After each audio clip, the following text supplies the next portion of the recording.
What up, what up, what up? What's cracking, man? It's your friendly neighborhood man, J5TH, 1/3 of the Patio PolitiCz, man. I'm live in the building with two incredible, extraordinary gentlemen, my riders, my brothers. Man, I got Tayy Blanson right here, Killer Tayy. Right here to the right, my rider, Killer K, the great God King Kendon, man. How y'all feeling? Man, righteous king, brother. Righteous? Yeah, we gonna see, man. We gonna get deep on them real quick, man. You know, this isn't the first little go around with my riders, but y'all gonna see the type of deep shit we get into, man. There's no truth, or there's no politics in truth, especially our truth. So after we get from this thing, man, we'll get into that and let y'all tap in with us. So don't tap out, man. It's a Patio PolitiCz. We hope you stay a while, cause it's right for life. Trying to be part of your life. We got whatever you like. Come on and just give us a try, yeah. Cause it's right for life. Trying to be part of your life. We got whatever you like, yeah. Come on and just give us a try, yeah. I said it's right for life. Come in with the shows that you like. We trying to be the best on the mic. DJ playing cuss that you like, yeah. It could be the start of your day, or maybe just the end of your night. But if you're rocking with us, Patio PolitiCz is gonna do you right. Oh, cause it's right for life. Trying to be part of your life, yeah. We got whatever you like. Come on and just give us a try, yeah. Cause it's right for life. Trying to be part of your life. We got whatever you like. Come on and just give us a try, yeah. We hope you stay a while. And you better stay a while, because if you don't, we gonna hit your chick. Not with a fist. Nah. What up? Yeah, we live. My comrades, man. How y'all feeling? Man, A1, man. Oh, man, y'all, we sleep. I gotta wake y'all up, man. Okay. I gotta wake y'all up, man. Let me know something. Yeah, man. I'm about to. Y'all good though? Y'all great in spirit? Man, yes, sir. All right, man. How you feeling, Tayy? I'm feeling good, man. I'm feeling great in spirit. I'm feeling strong. You know? Yeah, you know I can feel your vibes, man. Yeah, look, you know. Yeah. I'm on you. Hey, you know, it's been a lot going on, man, and you know, that's why I encourage a lot of my people to just stay strong, stay prayed up, you know, and stay close to your Creator, your Most High. You know what I'm saying? Are you staying strong? Yeah, I'm staying strong right now. You know, there's a lot of pressure on my shoulders right now. You know, just being, you know, the oldest of, you know, all of the grandchildren of my family, so it's been going on. It's a lot going on. Oh yeah, man. Pressure. What's pressure to a giant? That part. Man, come on, Ryder. Come on. Y'all know we gonna talk our shit and talk our talk. Man. Pressure on my shoulder weigh a ton, nigga. Yeah, see? Come on, man. First, man, it's a privilege to be able to share this this panel. I don't even call it panel. This is just what we normally do. We do it in our text story. We just do it on a regular. You get what I'm saying? And you know, you two inspire me a whole lot more than y'all know, and I appreciate y'all for being a blessing in my life. Vice versa. Likewise, man. sure. Always. But I know y'all about to be a blessing to the people. So the topic today is, man, highlight street life to the book life. Okay. So highlight the street life to the book life. And what makes it so fascinating, I love how T situated the seating arrangement. Okay. You know, because you know all my ties is to I'm pro blue. That's right. You know what I'm saying? But a lot of my closest dogs and hogs, man, is pro red and on the red team. You feel me? And I love them. I take a bullet for them and give one for them. Hey, that part. You know what I'm saying? So it's all love at the end of the day, because our blood is all the same color. Yeah. Which I know what color the arteries is. So hey, both is hand in hand, and we both need them. So look, man, before we get into the topic at hand, I got a question for y'all, right? So we in 1800 days, right? Okay. This is a situation y'all presented with. So y'all in the shacks or the bullshit areas they used to keep the slaves in, or whatever the case may be. You in there with your woman. She's pregnant. Master comes in, right? And he attempts to rape her. Now it's just you taking care of her mom, your sister, and her sisters. And you're the only backbone, cornerstone man in the family. What do you do?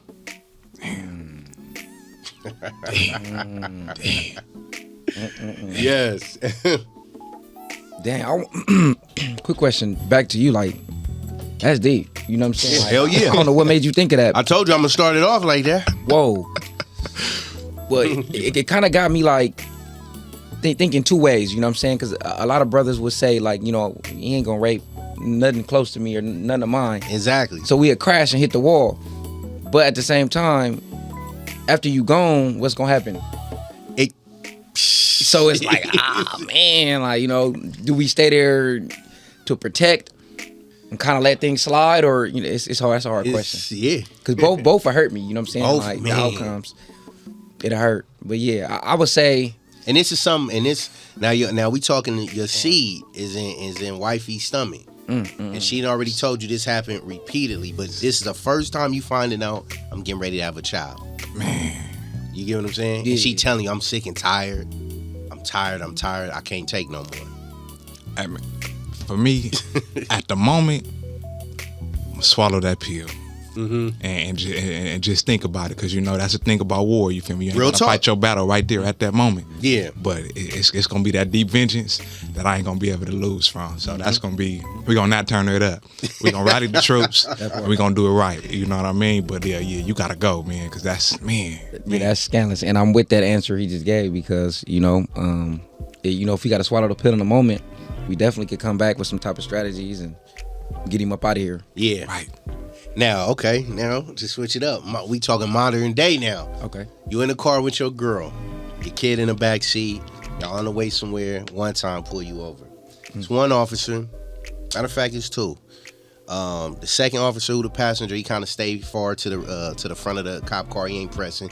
But you got the asshole one, that's the driver. The main one doing all the talking. Come to the window, get out the car, sir. Get baby out the car. He sits you on the curb by the one officer. You see him over there filling your girl up. She saying stop, stop, stop. She doing a little wiggly, slam her on the car. What you doing? And all this is in front of baby in the car seat. Hey, no cap though. You mind if I get this one first?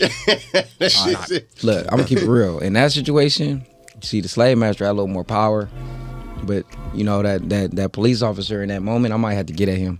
Yeah. I might have to take that jail time because I'm gonna come home. Yeah. I'ma come home. Now, see, that's where it get tricky at, because I'm like, in these times, are they going? Now we fighting with a whole different purpose.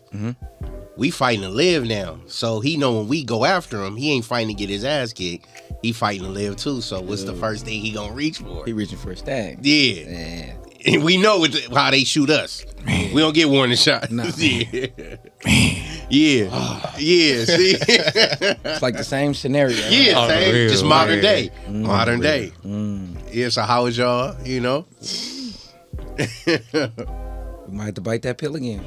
Man, on the real though, only because Lil one in the car too. Yeah. And we know the stories of black men not being present, you know what I mean? And man, but emotionally, man, his head is gone, man. From that hand coming up, man, y'all head, man.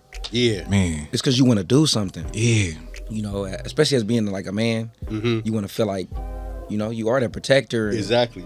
you know, you want your wife and your daughter or whoever's in the car to feel that too. Like, hey, my daddy is a superhero. He real, you know. Now, do y'all think our sisters of today's time pay attention to that type of shit that we have to go through psychologically? From back in the slave days to now, that this is the type of shit that we're hit with. It ain't like a female pulling us out the car, she filling us up while she in the car, watching and all that shit, watching the abuse. But this is the type of shit that we have faced for so many decades and centuries of it. Do you think that these women now, our sisters, really pay attention to that shit? How that generational curse went from then to still presently now, how it's still going down? Just the psychological aspect of it, that this is the shit we have to deal with. Making these type of decisions. I think for some women got twisted ideas of what the role of a man is. And for some who hold some of the values that we hold as men, like my king brother said, like when you think of yourself as a protector, and for those women who are able to put themselves in a genuine perception of the man, then I think they can understand. You feel me? You got some who's very understanding. You feel me to that? You got some who's they ain't gonna see it. It's gonna go over their head. It's gonna go over their head, and it's gonna add more bullshit to us. That's been having you a punk, you a coward, you all these things, and she lose respect. Man. You know what I'm saying? Which ain't fucking fair. Man. So what do y'all think the ratio is from those who overstand to those who don't overstand? What's the? It's got to be like a 80-20. Ooh, yeah. Yeah. Agree. For sure. The misunderstanding? 80 misunderstanding. Yeah. Yeah. I agree with you. I agree with you. Yeah. I agree with you wholeheartedly. Let me see, man. Should I hit y'all with another one? Man, where a black family at, man? Yeah. That's the proof. Yeah. Man. And do you think, like, so back to the slave, what we were saying about just being slaves, right? Like, would the revolt start then? Or would y'all be, like, planning? And hold on, let me say this real quick. After we answer this, I want to know what your crazy ass would do. Oh, yeah. Oh, for sure. I can. Well, this is going to what I was gonna ask y'all. So, I will have to assure wifey that this will be the last time. Just take this one for the team. Like, you get what I'm saying? Please take this for the team. We'll have to have a long talk, and the planning to start right then and there. You get what I'm saying? The escape, and first to get the women and the moms, so everybody safe to their location. Yeah. Then the massacre begins. Yeah, that part. Then the massacre begins. That has to follow. Yeah. Oh. You know what I'm saying? The massacre begins. So I'm on a death mission. I'm on a death mission. And then, like, if we look at like the birth of a nation and movies like that, man, it's always our own people. It's always a Judas in a bunch. Always. That got a snitch or something like that. This shit is like, it seemed the snitching gene is hereditary with us a lot of times. Yeah. You get what I'm saying? Right. Well, now they making it a trend to do that shit. Definitely. I think that more so comes from incentives. Even back then, I believe like it was like a certain type of incentive that a person would get for like snitching. Yeah. Or giving somebody, like today, like when somebody snitches, they get free time. Like Free time. And let whoever you did it with slam out for 20. But I think back then it was giving them something too. You stay, hell yeah. You stay in a big house, or you get a little plot of the land or something. Or protection. Protection. Yeah. Temporary pleasures. See that shit wild, man. It's crazy. And I think from that, we live in a concrete jungle out here, man. So our whole our whole shit is different. I don't know if y'all familiar. I was looking at a video yesterday, right? With Mike Tyson. Y'all familiar with what happened? By him being in a comedy club, and a dude was trying to shake his hand and see that. And greet him, and the security there, or whoever security was pushing the dude back. He pulled out his heat, like, nigga, don't put out here, like, put your hands on me, you know where you at. And everybody in the club, yeah. He put it back. He was like, man, look, like I was just playing with Mike, but it's cool. And Mike Tyson sent back. Mike Tyson called him back, like, man, come here. And then he like, nah, man, one time they gonna call and say I had a gun, so I need to go. Mike Tyson like, nah, fuck, ain't nobody calling, come here. Shook the dude hand and gave him a hug. And that's all the dude wanted. Oh, that's active. You get what I'm saying? Mike Tyson. You get what I'm saying? Yeah. Iron Mike. Mike. Yeah. Real talk. And the dude was just, he was grateful and thankful, kissed his hand, like, gave him a bow, like, man, like, hey, that's respect. You know what I'm saying? That's something we need to get back to too. Like that love. I wouldn't even expected you to end it with that saying Mike Tyson though. Like you would think he'd trip. Yeah. But I didn't see that one. I watched a lot of his interviews as far as like, the ones he explained how he tried the toad and went through his like psychedelic journey. Yeah. And so I have seen a lot of growth in Mike Tyson. Hell yeah. Really misunderstood by a lot of people. Really. And used, I believe. Yep. Used and fucked around. Yep. And you kind of feel for him. You do. And like he said, he go through the whole thing every day of just like letting that old Mike come out. Like, you say something to me, I'm gonna knock your jaw. Versus the conscious, cool, relaxed state he in, where he just at peace. Right. And it spoke volume to me, which is gonna be the next question to y'all. Just that battle of, man, I can be this Tayy, or I can be the pleasant Tayy. Yeah. I can be this K, or I could be that monster K. Yeah. Do y'all face that battle? Every day. Yes. I'll say every day, man, because real talk. When a nigga's trying to do better, you know what I'm saying? When a nigga's trying to evolve and stretch his mentality, stretch himself, go places that, can kind of only be imagined in the mind. For a brother like us, shoot, heck yeah, you battling through that, because you when you're in pursuit of chasing these goals or these dreams, then you got these, these cats out here that some of them don't have them, some of them do, whatever. I don't know what be going on, but they'll try to pull you this way. And then when you over here in this world, the rules that apply in the creative world don't work in the street world. You know what I'm saying? So all that expression, niggas don't want to hear that. You know what I'm saying? In the streets, they expressing with their hands and feet and other things, other means, whatever. But in creative world, you can really use your mind and express. So it'd be like a Jekyll and Hyde situation. Nah, real shit. Where you just trying to fight, and you won't.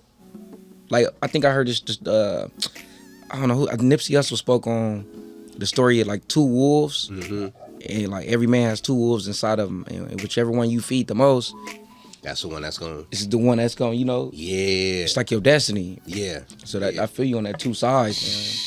Man. It's a everyday battle. Go ahead, K. Yeah. Man, nah, likewise, man. You feel me? Just up in my version of it. Same thing the King brother said. Everything, man. The battle, man, is definitely, it's not worth the mission. You feel me? So like that. it's like, man, that beast is there, you feel me, all the time, but it's also having that realization that we need balance in order to, see our mission go through, because we got so many examples like Malcolm X, you know what I mean? We had so many examples, man, and just seeing what it was like, when they gave they all in. You feel me? It's just knowing when to let it out. That's all. Just when to open up that cage. That's it. It's gonna be a time and a chance to do that. You feel me? It's just playing a long game, man, and just letting it be known. You know what I mean? Your guns don't have to come out all the time. You feel me? Message. And that's not real shit. but that's the thing. I think that's the challenging part of the everyday test of us being who we are and walking in the power that we carry. Is that everyday test, man, of motherfuckers thinking you a joke. Yep. You get what I'm saying? Man, and like the fact, like, and what we doing, we got outlets. A lot of people don't have them creative outlets. You feel me? To be able to express themselves in a genuine way, because we so consumed with the world and the capitalism and succumbing to that. You know what I mean? Like the 9 to 5. You feel me? So we live in traditional lives to where we're not even able to express our fullest self. You know what I mean? And we got dimensions. You feel me? It's able to take that back home. Like, man, can I take off my armor while I'm here? You feel me? Let me be this. You know what I mean? And share that with our significant others, you know what I mean, or family, you feel me? Like, we got to be able to have them outlets, man. That part. Yeah. All right, hold that right there, man. We're gonna take a quick break, get into this Legato commercial, man. What's the slogan, Jasmine, of the Legato? Oh shit, if you ain't got no legato, hey, what it is? Hey, smooth on the body, easy on the spirit, man. That part. Yeah. Hey. We'll be right back, man. More with the Patio PolitiCz and my riders. My mom passed away when I was 14, so I ended up getting like 4 other moms, and I took from each one, and as I saw their characters, it taught me how to grow into a woman. The biggest obstacle and challenge that I faced along the way is self-sabotage. I'm constantly growing. I've made mistakes. I've made things that I've had to go back and correct. That's all part of the process. Because of my dark skin and my thick thighs and my big booty, for a long time I fed into what Hollywood or America said that I wasn't. I hate people say that you're not gonna do that, you're not gonna be able to make it, you're not good enough. That inspires me. I really follow the cats in the game that stick to code, ethic, just morals. I like to humble myself in front of people to show them that it can be done. What I feel that sets me aside is having God by my side, because He is the one that makes me unique, and He is the one that gives me the strength in order to make myself seem unique.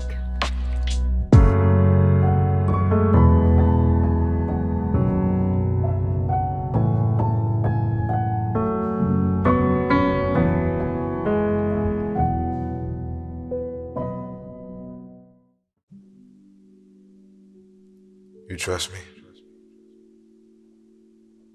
Come here. I want to help you ease your anxiety if you allow me to. I think it's magical how kisses slow down time. I can make your spirit move at the pace of the earth when your lips meet mine. Life is so much better when you slow down.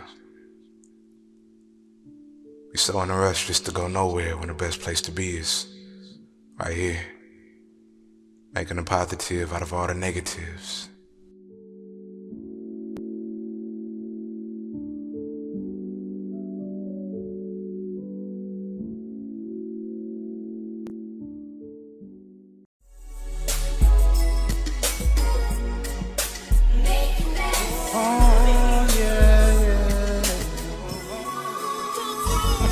All smiles, no trouble.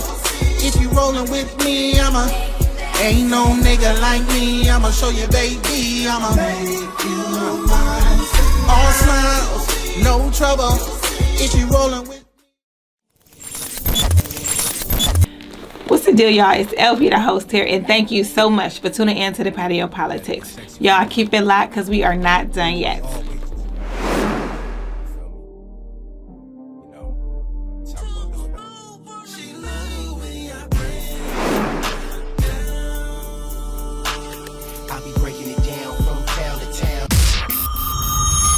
You are now rocking with the Patio Politics. Yes, we live, we back.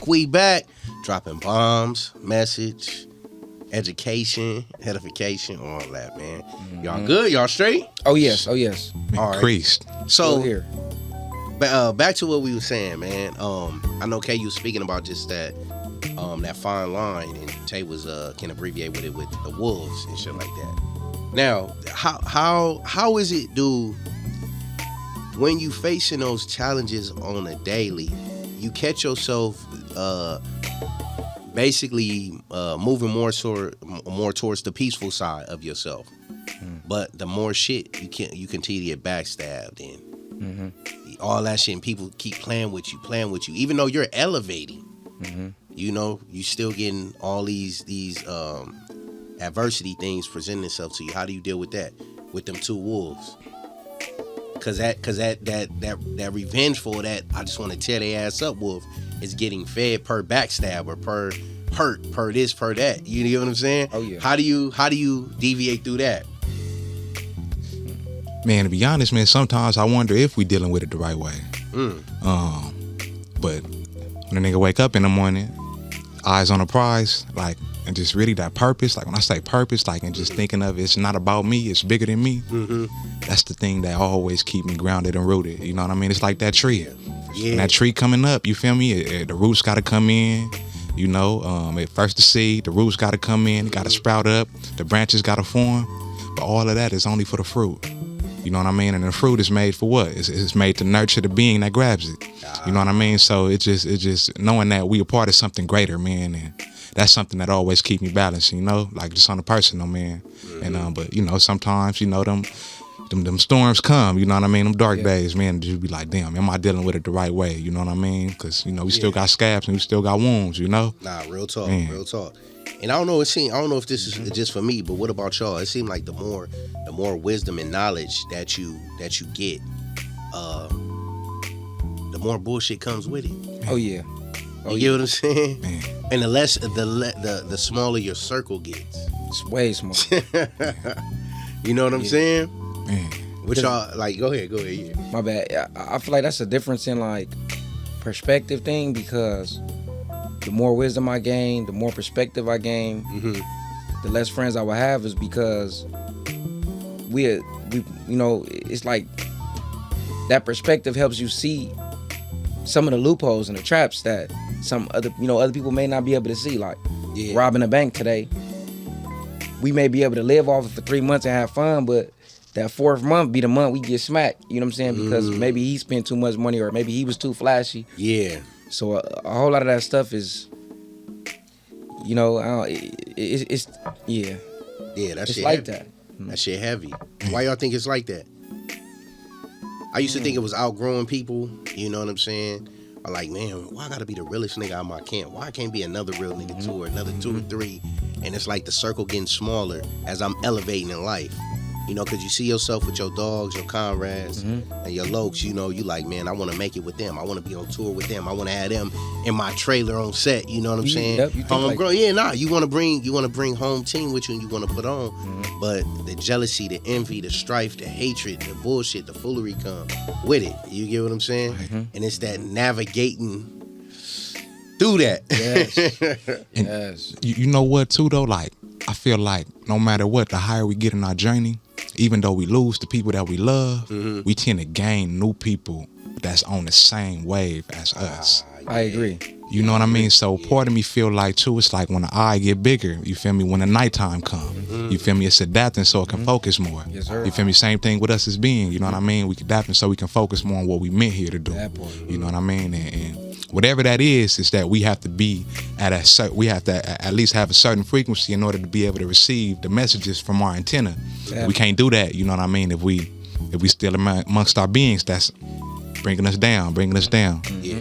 Now, did y'all, like, growing up, did y'all have aspirations of becoming real dudes? Like, solidly structured and just firm and 100%? Yeah, because I mean, that's one of the first things I heard coming up was like, be real, you know what I'm saying? And I want to know what that means, like, you know, and I used to hear people saying real nigga. Yeah. You hear it in the rap, you know what I'm saying? You hear all that, so I always wanted to do that, and especially, okay, the biggest one was when Miss Tammy, I used to get watched in Compton at a daycare. She put, my mom only put Luther Vandross on my iPod, right? And I remember she put Tupac, Eazy-E, and a little bit of Biggie on my iPod. Yeah. And, you know, my mind was blown by the Pac stuff. Then I listened to this Eazy-E song, and it was like, I know nothing in life but to be legit. Yeah. Don't quote me, boy, because I ain't said shit. Yeah. You know what I'm saying? And from hearing that, like, as a kid, it was like, damn, I just want to be legit. Yeah. You know what I'm saying? So that's always been fixated within me. And then I also know that it takes skill to be legit, to be real. You know what I'm saying? To be fake is easy. Real shit. To be fake don't take no effort. Message. Real talk. Man. Y'all think that? Do y'all think that's the norm now?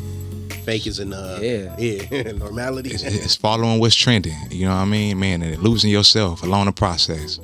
I think, you feel me? I know for me, man, it's just being alone a lot. You know what I mean? You learn what you really capable of and what you really bring. You know, and then when you step into the rooms, it's not bringing nothing less than that, man. Yeah, real talk. And you know, like some of the values that was instilled in me was being honest and just telling the truth. And man, that's something that carried me to where, like, I'll be thinking about it, like, even if I you know, lied about something or whatever, it'd be eating me up inside. And that's when you know, you feel me, it's really genuine, it's really in you. You remember, and not on you. It's when ain't nobody else around, can't nobody else point the finger at you, but you feel me, you giving yourself them self-talks, like, nah, this ain't even me, and I ain't even gonna fake it, man. I can't even front it. Yeah. Real shit. That's your moral compass. Yeah, right. Nah, right, real shit. Right. Real shit. Now, like a lot of the cats in the Bibles, man, you know, Paul, Barnabas, you know, the Apostle Paul, Yahushua, worldly known as Jesus, like a lot of these, King Solomon, a lot of people, Daniel, man, the list goes on with just prophets and apostles in the Bible who didn't ask for this calling, but it was just dropped on them. You know what I'm saying? Do y'all feel that y'all calling has stumbled upon y'all? Thank you. Man. Hey, you know, I say that because, like, where I agree, because I got a lot of friends that, you know, from high school, we all had these different dreams. Like, my cousin, shout out to Keith, you know, he a truck driver. And that's something that, at a certain time, I seen him want to do, but he didn't know how to get into it and take steps to do that. Yeah. But I had different aspirations coming up. You feel me? I was really trying to follow in the footsteps of my father. You know what I'm saying? You know, his firefighting shit and his gangbanging, you know, tip. And, you know, everybody's taking different ways. But one thing I can say is that, you know, with seeing the trajectory of my friends' life, like, and a lot of my other friends, I see them like they got houses, they got families, they got like their kids all in one spot. You feel me? He go to work, she go to work. It's a beautiful thing. You feel me? And I always say, like, I can't wait till what I'm doing manifest that for me. Right? Yeah. But people's dreams and aspirations really would, like, blow your mind, and how it would take off when they don't have the responsibility that we have. You know what I'm saying? Like, real talk. I really be like, dang, man, you know. No, I love y'all because y'all got that peace. Yeah, like, man. Hey, let me tell you something, brother. But like he was saying, it's that because I'm not gonna lie, even with this film shit, man, I battle every day turning into like on some Suge Knight shit. Oh, okay, yeah. No, every day though, but really going there. But I know if I do that, all this is lost. Okay. But it's an everyday battle, Ryder. Like, like I believe it. I'm telling you, where people may think I'm a game or they let the smile fool you. Yeah. Just different shit. But then when I'm having this with y'all and I'm here with y'all, it shows me it's deeper than that. It's deeper than that. You get what I'm saying? Yeah. And then again, what's a peasant to a giant? Man. A lot of I gotta realize why these attacks are coming, and it's because of the calling that's on our life. Like how you said. You know, and one thing that this grind has taught me is patience. You get it's what a I'm virtue. saying? Yeah, man, it is. For a reason. Like for real, we have to learn to do the time and not allow it to do us. It's true. Hey, you need lay a brick every day, man. lay a brick every day. That's and it'd be crazy how it'd be like laying on your back, right? So like, well, what we doing? You know what I'm saying? We going hard. You know, through our minds, through our creativity, like you said. And then like we not trading time for money necessarily. You get me? Like in the traditional way that it's done in society today. You know, so it's really a trip. But like you said, that patience is a virtue, and knowing that, and really it's just knowing that, you know, it's God's purpose. You know what I'm saying? Because like we talking about the challenges of the two. Like, you know, I get a phone call like, hey, check it out. Yeah, it's a play. Yeah, and you need that play. 100 bands. You need that play. It'll make you want to jump up, like, oh my God. But you could lose sight of the purpose because of that. You know what I'm saying? So it'd be wild.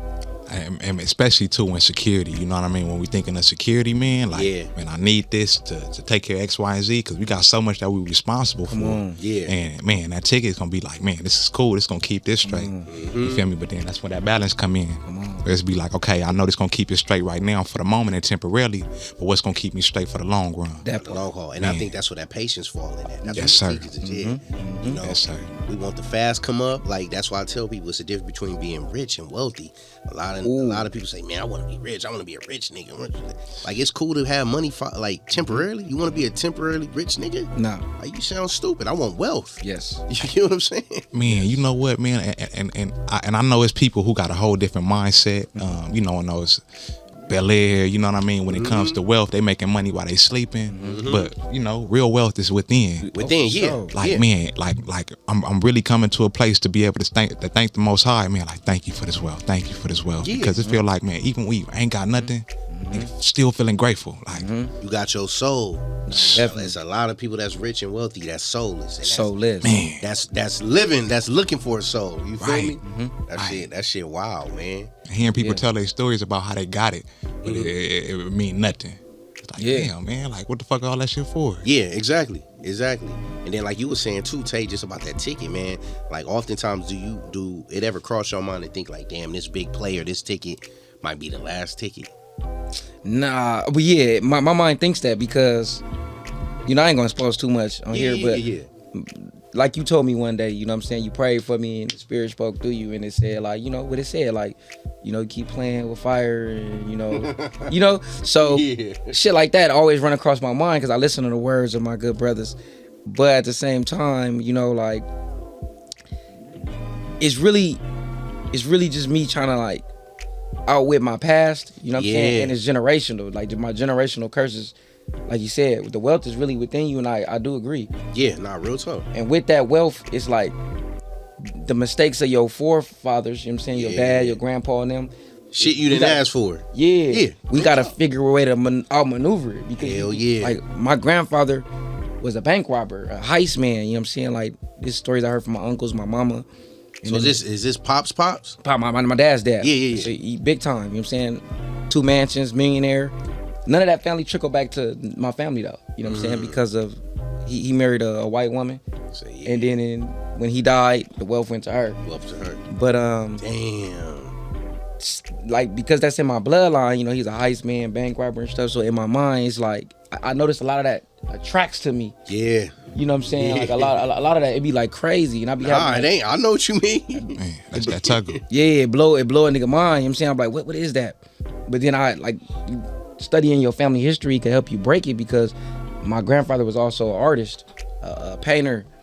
He had an art gallery on 1 floor of his whole house. You know what I'm saying? Crazy. And when my mom told me that, and my G-mom told me that, I was like, that's crazy that he was an artist. I said, what got him into robbing, banks? And then my grandma told me, like, he'd be in the house painting, right? And then when it was time to like take care of the bills before the mansions and all that, she'd be on you. Like you got to do something more than this painting in here. You know, you got to bring some money in here, go get a job, forget that painting. Yeah. Pressure. So my G-pop, like any true artist, you ain't gonna let it go. He just decided to say, all right, well look, I'm gonna go do this. Pay these bills, because that's what he started doing. He started paying all the bills, moving into bigger houses with her. But I noticed it's like that's the two sides that I be fighting. That was in my grandfather, but it was also in my dad in a different way with gangbang, because my grandfather didn't gangbang. He was just stealing and, you know, and doing art. Just like my father was king with style, an artist, with gangbanging and all the other stuff mixed in. So it's just fighting them generational curses, bro. Like, man, and do you think you're like, I know Pops and G Pops was fighting they battles too and they demons. Do you think it's more so heavier on you because of the purpose you carry? Yeah, and I think because I'm the last chance, because I believe they had the same purpose. It just, you know, things took them this way, that way. Like my G-pop got killed because of my dad. You know what I'm saying? Like, wow. Yeah, it's the same niggas that killed my dad. My G-pop, you know, kind of threatened him in court, and they just, you know, got the one up on him. You know what I'm saying? They found him before he could find them. Damn. So he came up dead, you know, with a slit throat and all that. But I mean, it's just an everyday battle with that shit. Nah, for real. And the average Joe, man, can't relate to this certain type of shit that we. They can't phantom it, man. Nah, bro. Because this shit that'll have a motherfucker in the room suicidal or just ready to jump off a ledge, and this is the everyday thing for us in our lifestyle. Yeah. Because we constantly hit with it. Yeah. We constantly hit with it. Every day. Like you said, every day you wake up. Man, every day. Every day is a fight. Every day is a fight. Hey, that's funny that you said that, man. I was praying the other day in the shower, right? And I dropped down because it was like a lot of stuff going on. I was praying. I heard that. And the Lord told me, fight. Yeah. Fight. Come on, man. Fight. So the fight started coming out. I started saying it. Fight. Real shit. But it was the Lord. Hey, man, it's 12 rounds in a real fight, man. They used to box 15 back in the day, but they knocked it down to 12. It's like niggas might be winning them first 1 and 2 rounds, 3 rounds. We got them. We got the devil against the thing. But man, you a fool if you think that nigga ain't gonna come out with no low blows and throwing dirt guys spin in your face. Like, nah, you know. And it's a fight with cats like us. It's a longevity fight, because even once we get that wealth, like financial wealth and everything, and everybody taken care of, the more issues are gonna come with that shit. On the other side, On the other side of shit. You get what I'm saying? Cause now you know, you might see the snake in other people that you're taking care of. People got their hand out. They don't want to work for it as hard as you did.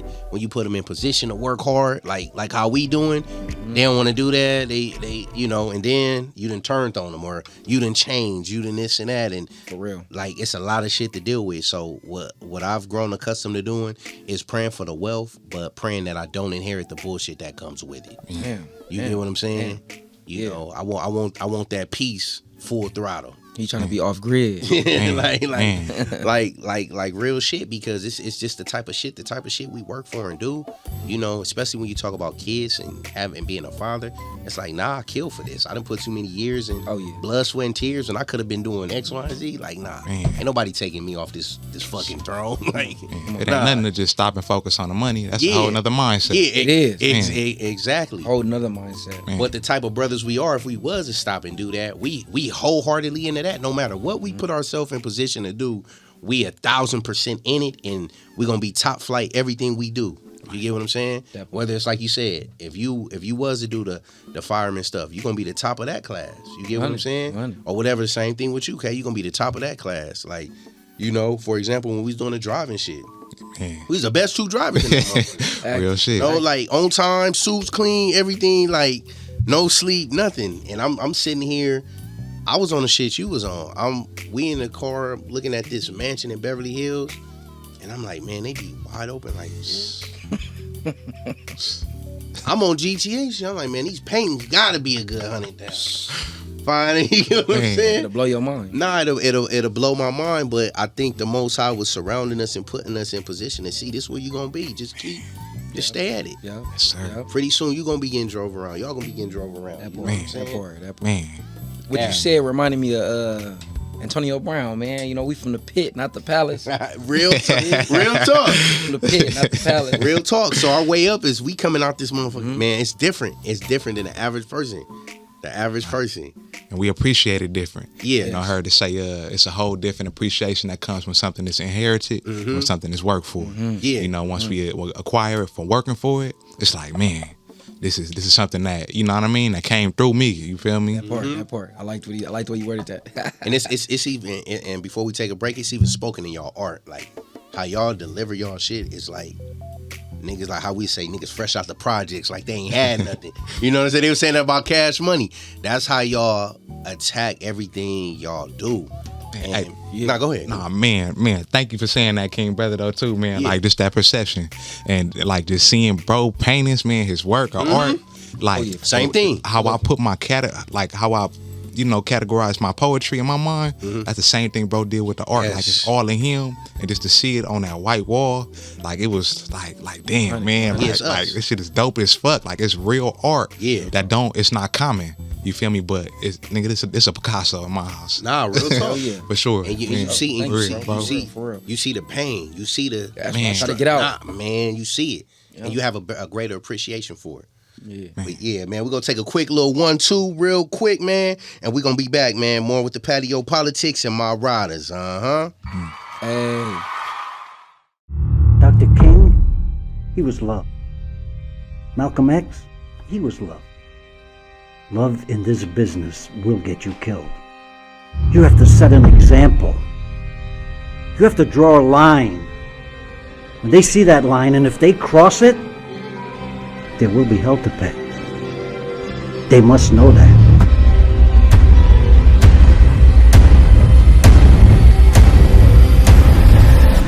¿Lo tienes?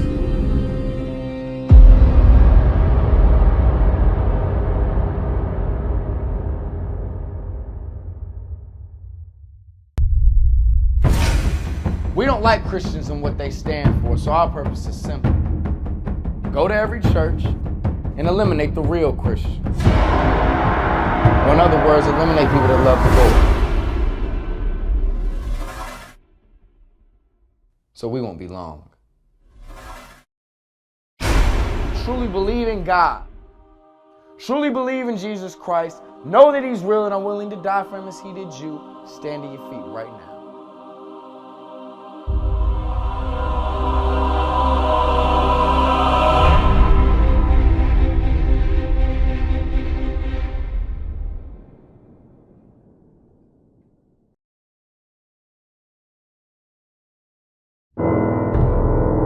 Word on the street is you the man. And I ain't talking about no music.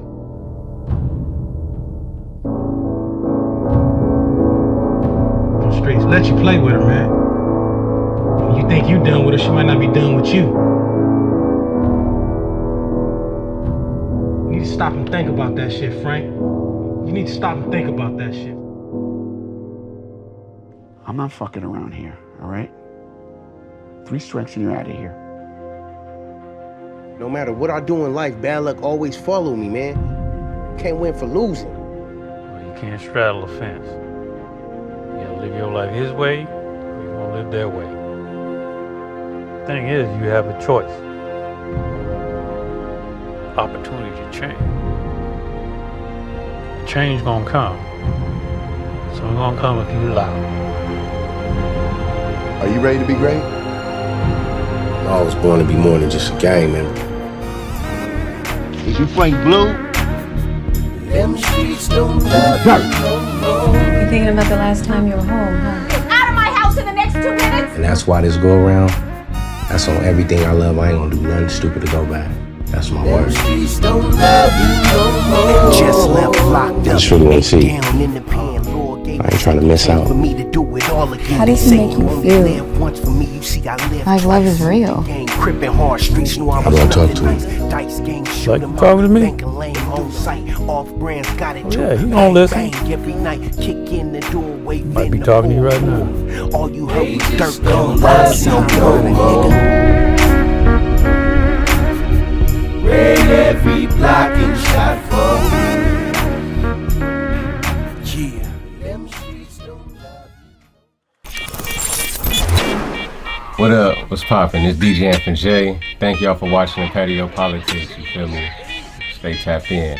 And go ahead and hit that subscribe button while y'all at it. You feel me? Stay locked in, Patio PolitiCz.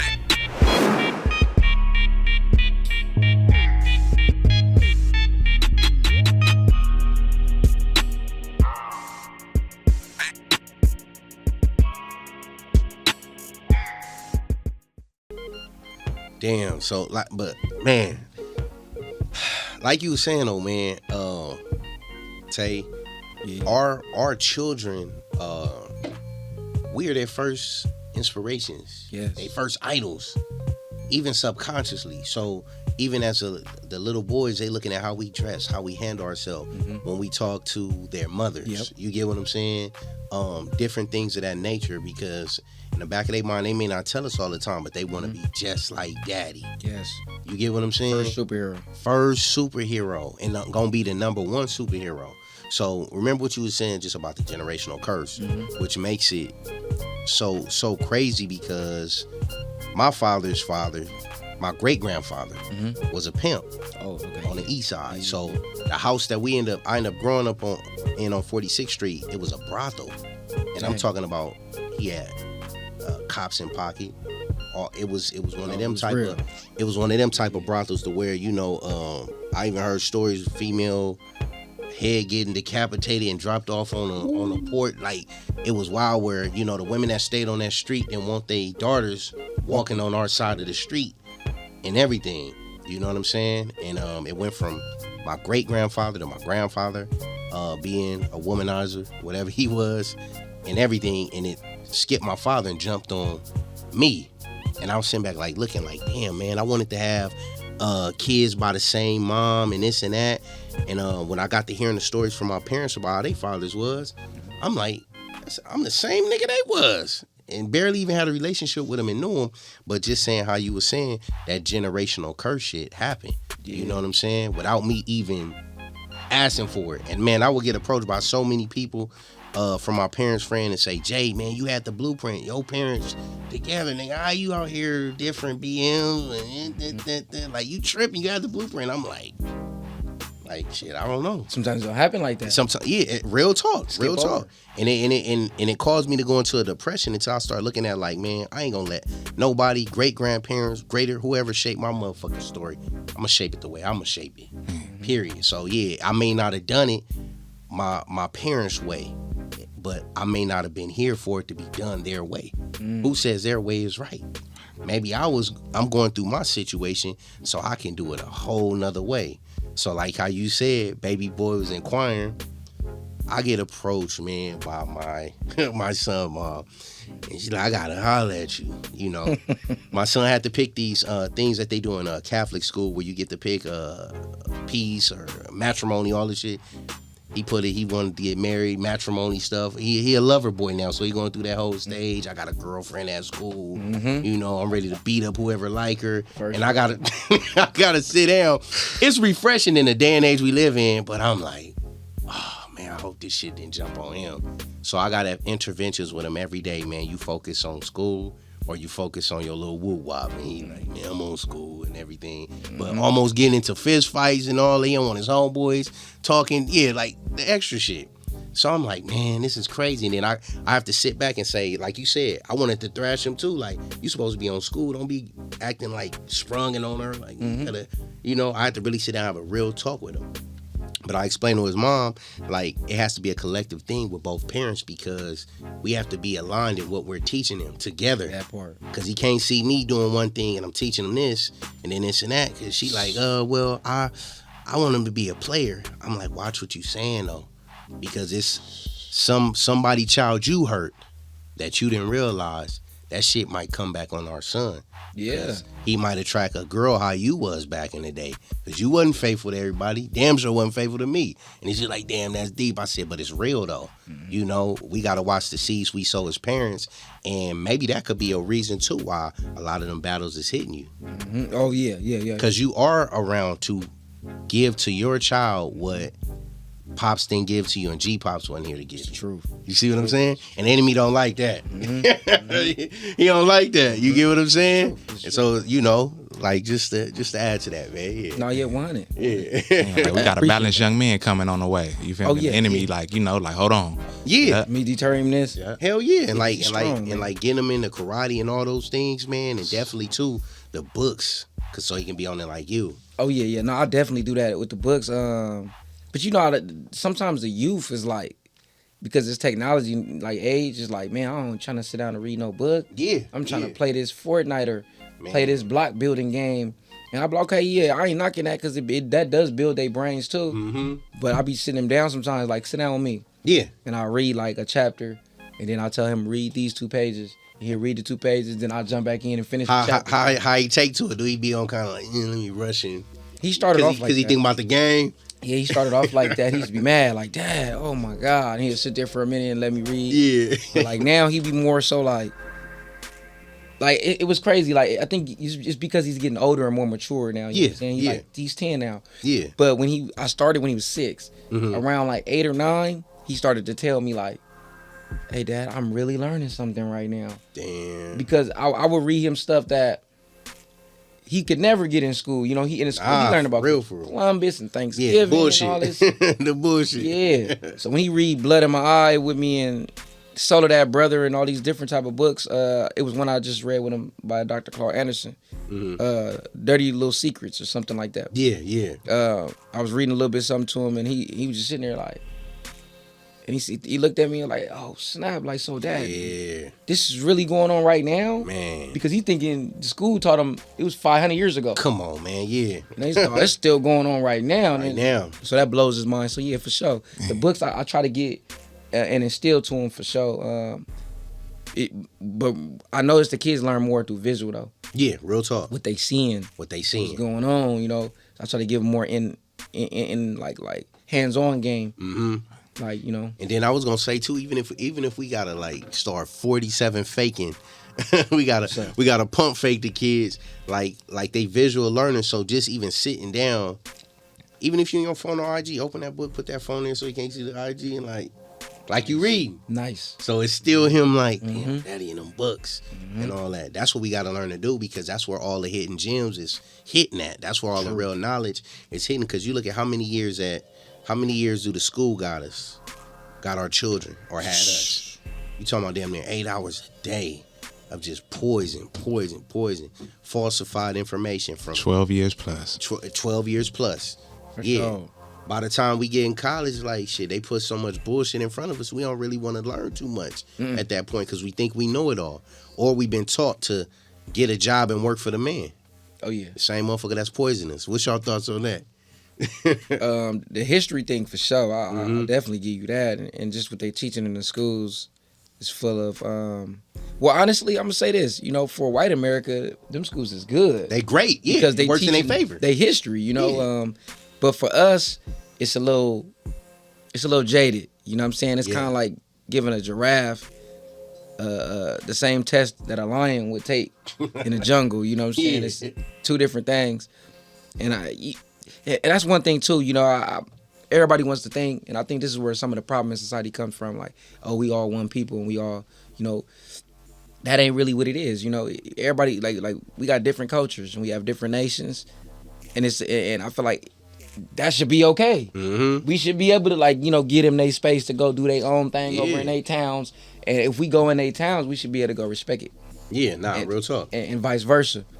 So yeah, I feel like we should have our own schools so we can, you know, just put what we need to put in our children's mind. I don't even think we like what should be required for us should be like that financial literacy, you know, economics. Yes, sir. What's the basis of community? What makes up a community? Yeah. Friends, you know, stuff like that. Man. We got to start over with that. You know, I was saying this a minute ago when I did that gallery you was talking about. I had a piece called Psycho-Academic Holocaust, and it's still in the registry. Yeah. At that gallery, Launch LA.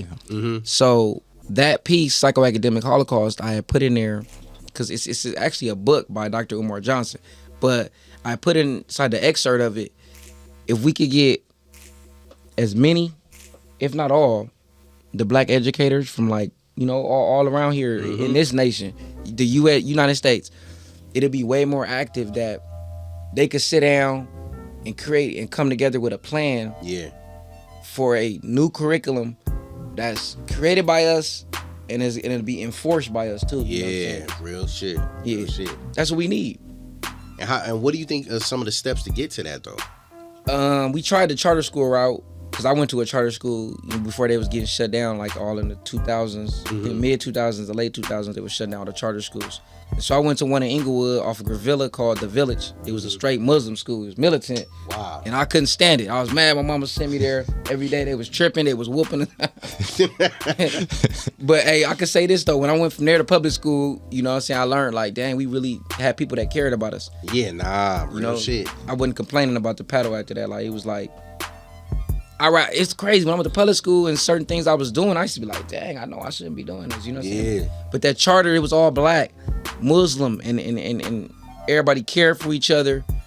If I got in trouble down the street, like, they wouldn't really tell my mama, like, oh, yeah, he did this and that. It was just like, I go in the office, I'm sitting with Miss September and them, and they really wanted to know what was on my mind. Like, we need that, man. We need that back. But they shut them down early 2000s. And I remember I went out protesting as a little boy. I'll never forget it. At the Village.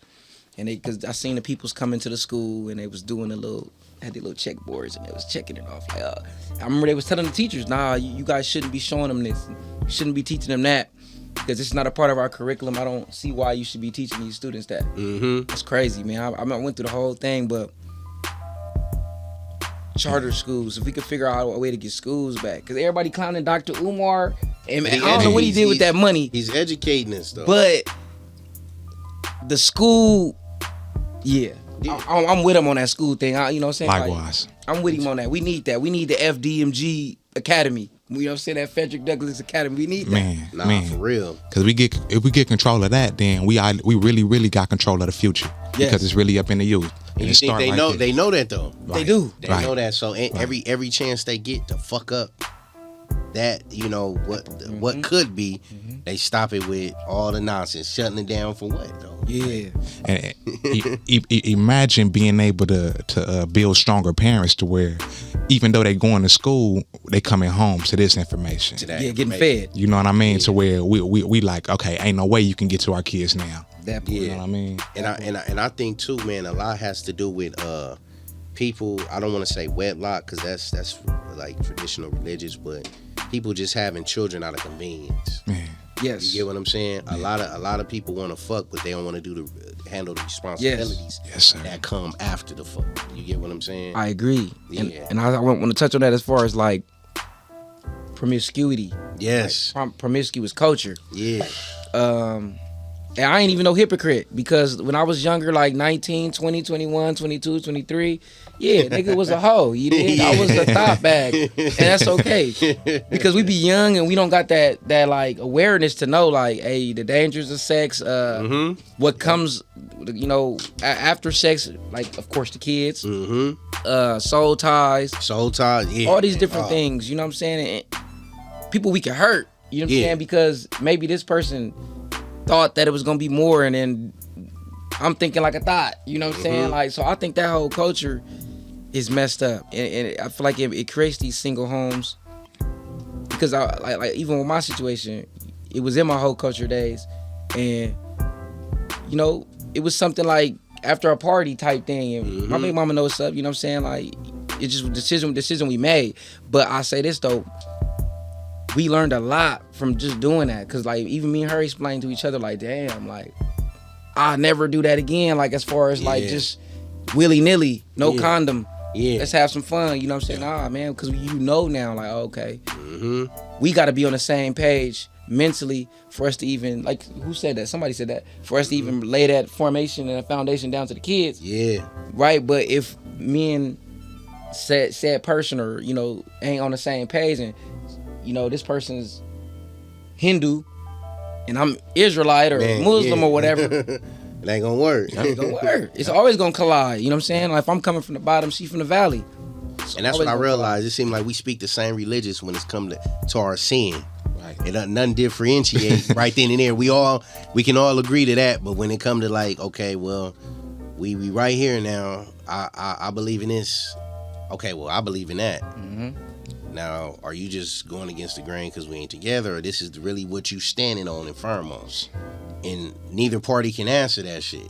Cause he don't want you fucking other people, she don't want you fucking other people. Then it's that I want this person around my kid or this and this, you know. Tangle web. Tangle web. It turned into being about the, you know, I can't, you know, relate, you feel me? But, you know, on the outside looking in, like it seemed like it turned into being about the parents to where they forget that the kids coming through us. Yeah, they're not here for us. No. You know what I mean? And we laying something down for them. Like, so we got to have an open mind. Yeah. They're going to get something from you and they're going to get something from me. Exactly. You feel me? And that's what it is.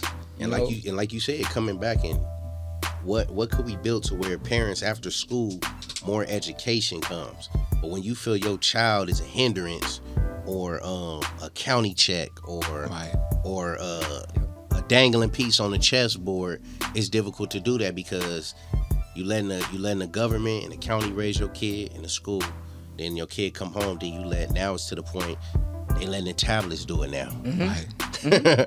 So I ain't even gotta watch my kid. You do your homework, yeah, kid lying, let me cut on the game, or let me throw this tablet in his lap. Now he gonna shut up. Now it's to the point now they've been infiltrating low key, but now it's openly that they put more homosexual shit and gay shit in cartoons. And when we speak about it or saying no, I'm against that, now that's discrimination. Yeah, you homophobic. You know what I'm saying? Yeah. Man, nah, man. I'm teaching kids, hey, we want to reproduce. Yeah. And you cannot reproduce by being with the same sex. You know what I mean? Okay. It ain't, you know, you do what you do. You know what I mean? But we in a place we want to keep the world going. We want to do what the plants do. We want to do what God wants us to do. You know what I mean? I feel like too, man. Nobody should like no culture, no ethnic group, no bullshit should like persuade you or force you into believing they sentiments. Like that's your business. If you do what you do, like I want 100 fucking wives. I'm not gonna do a movie based on that to promote it to no black young boy and say you need to have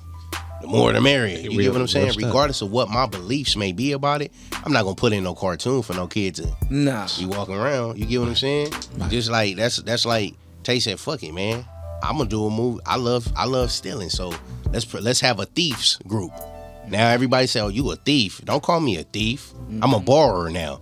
Now you're being discriminative towards me and our group of thieves. Like, you know what I'm saying? It's stealing. Like, no. And it's like everybody trying to take narratives, not trying, but they taking narratives and they're turning them into laws now. They are. Where, you know what I'm saying? Where it's like weaponizing them. That's it. Another weapon to defeat us. And when you look at the frontline people for all this, like, who be going to bat? I was watching a story, just quick story. I was looking at how they did when R. Kelly shit came out. And then here of lately, I've been watching the Hugh Hefner story about Playboy. You get what I'm saying? Because I'm like, our culture has idolized him so much. Kelly?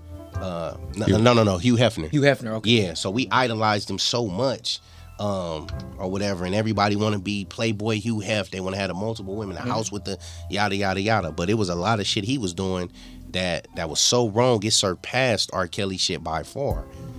But when I looked at the powers that be, they don't talk about their own. No. And if you attempt to talk about their own, man, we're going to shut you up. We're going to quietly cancel you or erase you. Our people, they just sit back and be like, man, we're going to let them kill each other off. It's like a habit for us to kill each other off. And I looked at all the women in the forefront destroying R. Kelly. Destroyed him to, like, come on. Same thing with Bill Cosby. They did the same thing to him. You get what I'm saying? And then it's like, you look at it, like, when y'all get a chance, if y'all do, just tap into that story about Hugh Hefner. You know, it was a lot of shit, that foul shit he was doing. And of course, he not gonna play the race card or the black card, because he want black women in there too. You get what I'm saying? They took it as a privilege and honor to be in there amongst them as a millionaire, being taken care of. So they stories wasn't bad, of course, you know, because them black dollars was coming in too, hitting his women with a lot of the actors. Sammy Davis Jr., a lot of people that had Playboy Mansion cards was cool with a lot of the shit that was going on, but it was some foul shit that was going on to them Easters and women. You get what I'm saying? You know, you're right about that, and I'll say this too, to piggyback on what you're saying. Because what Hugh Hefner was doing, we gonna call it spade a spade. Hell yeah. He was pimping. Straight up. He was a pimp. He was a pimp. He's $1 million pimp. $1 million pimp. That's it. Nah. You know what I'm saying? And white skin. And that's it. And the crazy part about that is legal pimping. Legal pimping. You know what I'm saying? And sold it to the world and made everybody love it. Made it love it, yep. You know, in a pretty package. Man. But I'm gonna say this too, because pimping before capitalism. Yeah. I didn't want to say the white man. Yeah. Before capitalism was something totally different. It was something that was it was necessary. You get me? Like in that time where we was blocked out of the economic game, but we were also not forced into their system too at the same time. Yeah. It was a period where like right now we're blocked out of the economic game, but we're still forced in their system. We're stuck in their system. Exactly. Right? It was a point. I think deconstruction that we were blocked economically, but we were also blocked out of their system, and that's where like the beginnings of pimping to date that that we know about. And it came about like, let's say a black man, right? Black women already outnumber us. Yeah. So we outside, let's say this is T woman right here, right? He got a kid by her. Now her homegirl don't got no dude. Let's say he got killed, took to jail for life. He takes her into his house. She working or whatever she's doing, and all those incomes is coming into one house. Before polygamy was even, just big trend now. It was pimping. You know what I'm saying? Now, when you add capitalism in the mix of that, now brother ain't thinking like, oh, I want all these women in my house, and it's cool. You can stay here because you my woman's homegirl that needs. Now it's like, hey, I need you in here. When you get in here, I'm gonna sell your body. So it's changed. You know what I'm saying? And that came with capitalism and dudes like Hugh Hefner, who rose so high in it, and we looking at it like, oh, he got these little spreads and he's Playgirl of the Week. But really, them women was in them pictures as Playgirl of the Week for somebody like a Prince from another country to buy. Come on. I want her out here for the weekend. For the weekend. Send her to me. Come on. It was advertisement. It's like a magazine with a gang of different waters in it. You got Dasani on this page, you got Smart Water on this page, and Boosie Water on the next page.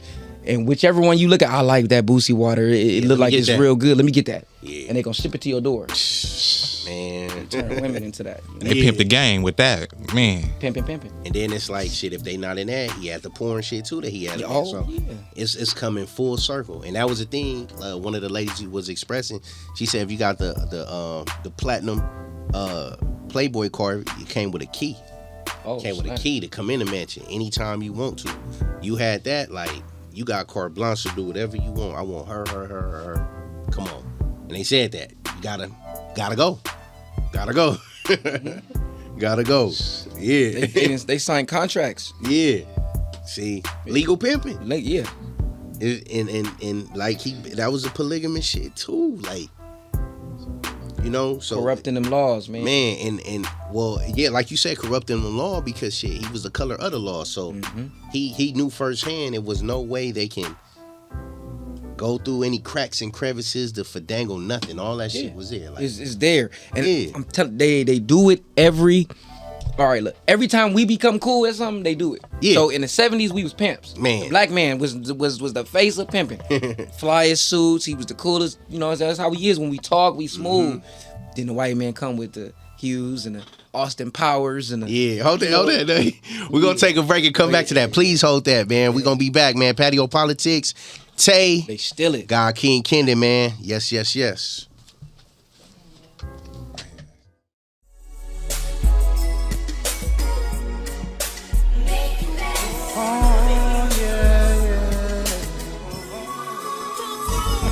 All smiles, no trouble. If you rollin' with me, ain't no nigga like me. I'ma show you, baby. I'ma make you mine. All smiles, no trouble. If you rollin' with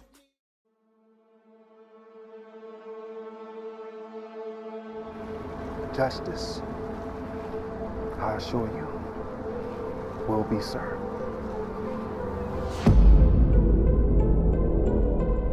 You want to restore the community, you have to restore order and instill fear in the people. Me and you both know how this ends. Yeah, we damn sure do know how it ends. It ends here. Because if we don't protect our people and land, who else will? Because it damn sure ain't the church. niggas are anymore out here like me. That's what they want us to believe. And we're not born monsters. circumstances, poverty, and pain turns us into that monster.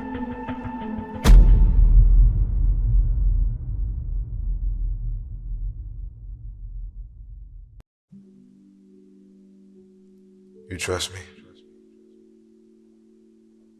Come here. I want to help you ease your anxiety if you allow me to. I think it's magical how kisses slow down time. I can make your spirit move at the pace of the earth when your lips meet mine. Life is so much better when you slow down. We're so in a rush just to go nowhere when the best place to be is right here. Making a positive out of all the negatives.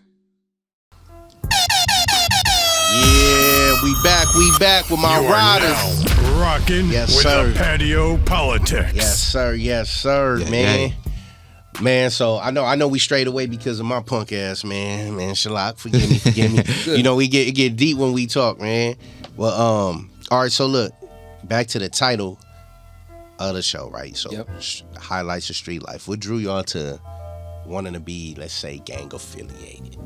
What was y'all attraction to it?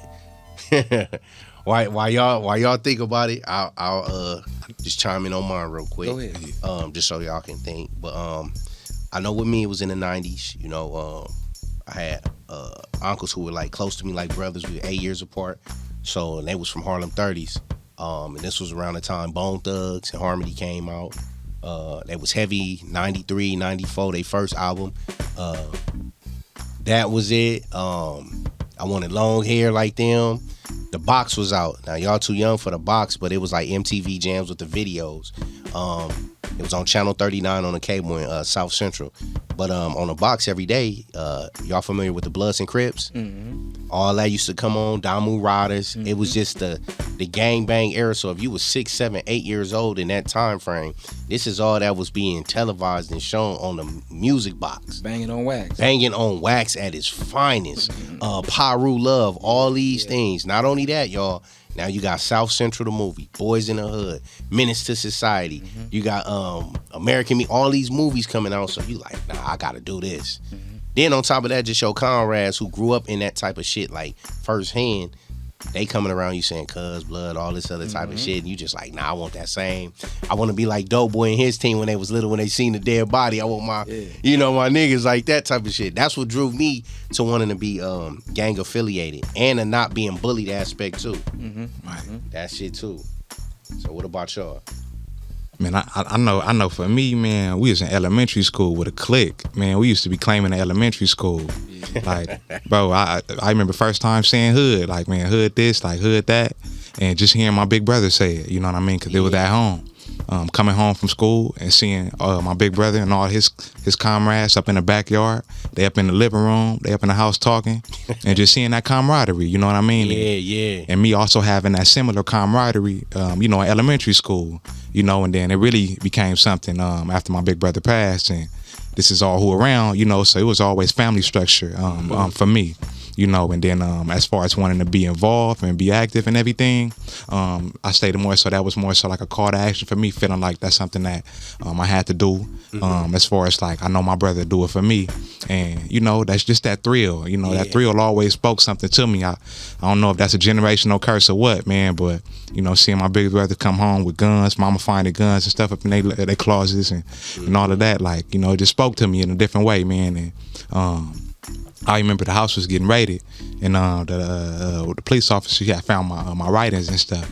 And then you know, mom's like, she was like, oh, he can be a good kid, like, you know, he ain't involved in none of that. Like, I was always interested, even though I always had, you know, I want to do this in life. I was always interested because this is what was around me. Like up in my notebook, it always talk about, you feel me, the 12, like, you know, dudes, like it always talk about that, always, you know. So it was in me, man, before I can even call it, man. And I say that the other side, man, is just learning the other side of it, you know, because that's where we come from. But we a tribal people. We definitely are a tribal people, and that was my tribe.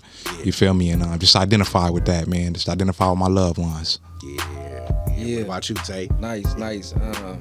I say, like, to be 100, I was like as a kid, I was very defiant, based on a lot of factors. You know, a lot of pain. Scoot up a little to the mic. Oh, a lot of pain, being poor, and a lot of people think kids don't know, but kids know. You know that you can tell. But so it's like a soup. But I could say one of the main factors was that defiance, that anger, and I found other boys in the streets just like that. You know what I'm saying? I had a wide range of friends young, and I quickly was able to sort through. You know what I'm saying? And be like, okay, he feel that same pain I feel. He feel the same anger because he doing the same, type of shit I'm doing. You know, in the class when the teacher was telling us something, because we were just young. Wow, we ain't never had a dad in the house, man. We ain't never had nobody make us respect no authority. You know what I'm saying? Yeah. So we was just, we was just wilding. But I like you saying, that frequency thing too, I really believe that happens too because I didn't have no father, because I had that same anger and that void vibrating off me. I connected with other dudes like that, and then we started to band together. Because in this district, we was just them kids that was defiant, that was angry, and that led us to, okay, the school saying, hey, get out. Y'all kicked out for 10 days, all 4 of y'all. We'll see y'all after a 10-day suspension. Yeah. So now we outside. Parents got to go to school. You know what I'm saying? And, Yeah. Parents got to go to work. We out of school, so it's like, it's on. Yeah, exactly. We outside on the block. We start calling ourselves something, and then we find out, okay, the older boys that been did this already calling themselves something. Yeah. You know what I'm saying? Right here on this street. So did they take y'all in? Heck yeah, they took us in. It was more like cause like, me and my boys got together and we called ourselves Hitter Squad. You know what I'm saying? We was the Hitter Squad. But, like the G's on the block told us, like, hey man, look, over here, this Inglewood clean. You know what I'm saying? So all that Hitter Squad shit, Yeah. Y'all can keep it. Y'all can keep it for sure, but y'all gotta, woo. And so my first time hearing that, I was like, oh yeah, that's what I've been wanting anyway. Yeah. Not knowing, what we get into, it's just, that's what I wanted. You know what I'm saying? I used to see them walking down the street, Big Diablo and a whole lot of cats, and I used to be like, dang, like, look at them. Yeah. Like you said, that camaraderie. Yeah. They'll be walking in a pack, Mom. about like 8 thick, Mom. about close, all with the same color on, like. Yeah. That was our Black Panthers. Yeah, when I was real close. shit. Oh, snap. Real. It was like legends coming down the block. Real shit. I definitely wanted to be one of them, and I strapped my boots on. Man. So let me ask y'all, like, how come y'all didn't get into sports? Because I know like a lot of comrades they play sports for like maybe 1 or 2 years, and these are my niggas, man, my day ones to this day. But they played that 1 year, and then they just got banged the fuck out for the rest of their life. Yeah, like, you know what I'm saying? Man. How come y'all didn't get in those sports or nothing? Like, As a kid, bro, I always wanted to, just nobody to take me. Yeah. Bro, I always wanted to be in the fighting. I wanted that like a motherfucker, bro. Yeah. But in the football, I used to be like, man, I want to go play football. And I didn't end up getting into it until my first year of high school. Mm-hmm. But we used to always play on the cement in front of the house. Yeah. So we was, we knew we knew what we knew. You feel me? They used to run routes and everything. Like, so I understood the language. But when I got in high school, 9th grade, that's when I played. But it stuck with me. But then I was also interested in money. That's, I caught my case, 15 years old, because my interest, it was I was straddling, and I was like, man, this cool, it's fun, but this ain't really it right now. Yeah. Hey. What about you, Tay? Hey, that's deep, because that's like similar stories on the whole other side of the tracks. For real. Because it's like, on me, when I was in school, I was good as hell at football, right? Basketball, defense, I'm good as hell, so I could help a team get somewhere, but I wasn't good at shooting. Yeah. But shoot, I just could never. It's like football or basketball wasn't enough for me to say, all right, I'm gonna stop hanging with my niggas. Yeah. Some of them niggas could do that. Some of them niggas, like, once they played, they became a whole different person. Like you said, an athlete.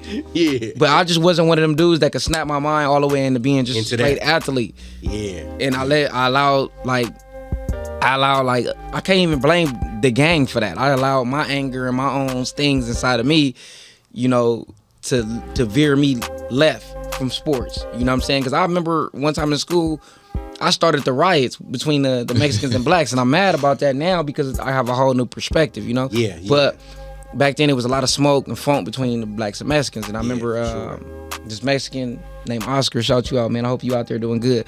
But he socked out my little brother Udell, and everybody ran to me, hey man, this dude named Oscar, man, you know who Oscar is. He socked your brother out. You gotta do something. And I remember Oscar was big. Yeah. All right, and so I'm like, oh man, Oscar. Like, and they telling me my brother, so everybody looking at me like, what you gonna do? So I went out there. Yeah. And I look at Oscar, he on top of this hill. It was like a movie. I'm looking at him like, dang, like he up there about like 30 Mexicans. So I trying to gather all my niggas up. We get deep on the whole other side. And you know, it got a little rowdy, and I like, you gotta go up there and talk to Oscar. He hit your brother. So I went up to the little hill. And I remember Oscar was, you know, he was looking at me and all that. And as soon as I got close enough, like within arm's reach, he just pulled his pants up. So that's why I know he wasn't finna talk none of that. Yeah, that's he was up the hill and I was down the hill coming up. So when he pulled it up to really fire me up, he slipped. And so I swung and he swung, but he slipped in his swing and he hit the grass. Yeah. Everybody thought I dropped him. Yeah. So they was like, oh. And the whole riot kicked off and all that. But it was so funny because Oscar was big, bro. I didn't even drop him. To this day, I had to put that out there, you know. So, Yeah. no, I ain't drop Oscar, you know. Damn. And was y'all cool before then? Nah, me and Oscar, we had never even spoke, but walking through the hallways, you knew it who was he was. segregated. You know what I'm saying? So Yeah. he knew who I was real popular with the niggas, and I knew who he was real popular with the Hispanics. Yeah. And it was always a little tension though. You know, we looked at the hallway, and for that to happen, it was crazy. And then, you know, everybody was talking about me dropping him. And so after that, I remember they was talking about that in the school for a long time. Like, hey, you drive Oscar, and Oscar would look. He'd look at me. I gotta get you. I'm gonna get you. You know, we gonna get up. We gonna get a head up. Like a head up. And we ended up getting a good head up in the bathroom, and we had respect after that. I swear, after that situation, me and Oscar was like two peas in a pod. Oh damn, that's cool. And I remember the security guard came to me. It was during the riots because we started the first one from our little thing, and then it was more going on. But I remember the principal had us in the office and was like, "It's you two. If I can get you to go talk to, you know, they didn't want to say blacks, but you know, to that population and get you to talk to the Hispanics, we could stop these riots." And I remember they was telling us that, and we was like, man, nah, they don't want to stop. They couldn't believe that. They couldn't believe that. So me, but that's what got me out of football though, man. They wouldn't let me on the football team for that, because they were like, even when I went to tryout, you started the riots. They don't want you a part of none of the extracurricular. Man, that's crazy. School in, you go home. That's crazy as fuck. Man. That got me out of sports, man. Damn. Man. Now let's cross over, man, to the books. What was your first introduction, like your first piece of literature that y'all remember that holds dearest to you to this day?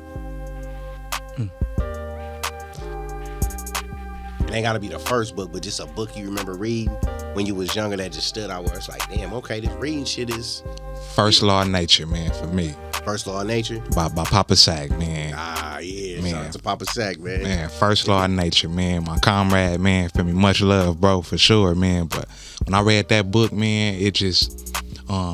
it was talking our language. Yeah. You know what I mean? It was on the street stuff, man. I'm like, hold on, like I'm reading this book, man, but it's really like a movie in my head, like reminding me like Menace to Society, but like, you know, like much deeper type, you know what I mean? And like, man, just reading that, man, it just made me fall in love with reading again, you know, because I did have a liking for it up in high school, but, you know, these books was cool, you feel me? Like Tears of a Tiger, you know what I mean? Like all them books. Yeah. It fed me in a different way, you feel me? But when I read that one, I'm like, oh yeah, this homegrown, this me right here, like this us. Sure. This made me fall in love with reading again, man, like on a whole nother level when I was up in, probably what, 9th grade? Yep, 9th grade, yep. And what about you, Tay? It'd be hard to say which one shook me like that. There's a couple it's popping in my head right now. So I say Pimp by Iceberg Slim. Yeah. And that's because that was the first book I ever laid my eyes on that spoke in like Ebonics. Like you know, straight down to how we talk. Yeah, no proper English. None of that. Yeah. It was nigga talk, and I liked it that because I was able to absorb that so much easier. I remember reading, it was like, why can't all books be like this? You know what I'm saying? For real. I can read this so easy, you know. But that was one of my first ones. I said that just blew my mind. And then second, I'll say it's gonna sound weird, but I was forced to read Macbeth as a kid by Shakespeare. Yeah. And I hated it, but it stuck with me forever. And why did it stick with you? because it was like I was so young, but I was reading about murder. Yeah. I was reading about because it explicitly explains that murder scene. And, it was infidelity. Yeah. It was all type of stuff in there that I didn't know nothing about at that age. And so reading it, and you remember how our minds used to be. Yeah. Before all this we've kind of like been a little desensitized by the real shit. Screens and things. But before we was really into that, especially being a 92 baby, when you used to read a book, you used to really be able to see it. Yeah. Like a real movie, you know what I'm saying? Yep. And so when I was reading that Macbeth as a kid, I was like, wow, like, murder. I remember asking, what is murder? Like, this lady, I had to go to her house after school, my teacher, one-on-one. And I asked her what that was, and she tried to explain it to me the best she could. But that was the first time I felt my stomach get sick. But I didn't know art could do that. Yeah. Imagery and art can do that. Yes. It can move you, you know what I'm saying? Like, but it had me flipped, stuck with me forever though. Yeah. All right, let me ask y'all. If you had to pick one of y'all God-given talents, man. For you, Kay, would it be, because it's many, would it be the acting or the poetry? Poetry. Okay. Why is that? You ain't got nothing else, man. You got the words, you feel me? And I can incorporate the acting with my words, you know what I mean? I can bring that here. And the same thing with the poetry too, but man, the words, man, that's my first love, man. I can do that, man, writing a whole book, man, and just never put it out to the world, man, and like and that's something that genuinely feed me and keep me going and makes me a better person. Like after being in that room, feel me, for like an hour, you know what I mean? And it feels like 30 minutes to me, and just going back and forth, man, I feel so much lighter than what I am. I didn't realize that's what it was for me as a kid, but like, man, that's really, really therapy, man. And not only that, it get through to people, you feel me? For people who, however you take things, you know what I mean, you can take it and make your own with it. Like, you don't have to necessarily be literal with what I say, you feel me, but you can get something from it that means something to you, you know what I mean? And that's one of the beauties of poetry, man, that I love too, man, just painting pictures with words. That's real. Now what about you, Tay? Because you got many too. Yeah, I would say the gift of humanitarianism. Like, I forever want to keep that, because that's what drove me to write. That's what drove me to make art. That's what drove me to get in even acting. It was just the ability to reach people on their level. Because I've, like, when we act sometimes, like, we don't choose to always be the best character. Sometimes we're given characters who may conflict with how we think. But by just playing that character, it could reach somebody in that moment, somewhere, wherever in the world, And so that's why I chose acting, as a form to pick up. It's just the humanitarian skills. I wanna be able to matter to people, on a different level than just celebrity or whatever that is. Real shit. I want people to feel me like on that. Like, I want to be able to. All right, these people are going through whatever they're going through in Africa right now. If I could change clothes and become a character that could explain their story that can't be heard by the world. Oh my God, I would love to do that for sure. Like, that's why I love that art form. But it's really humanitarianism though. Damn, that's dope. You bring it to life though too, bro. For real. Oh, thank you, man. Thank you. I can't see myself, so appreciate it. You do, for real. Damn, that's deep. That's deep. Y'all got me thinking. Yeah, what would you How about you, King Let me know. Damn, man. Out of the many gifts, man. Man, you know what? Music, directing, acting. Man, I would probably, man, damn. I would probably have to say, man, and see, me years ago, I probably killed myself now, man. I probably have to say the acting, man. Oh, you okay? Over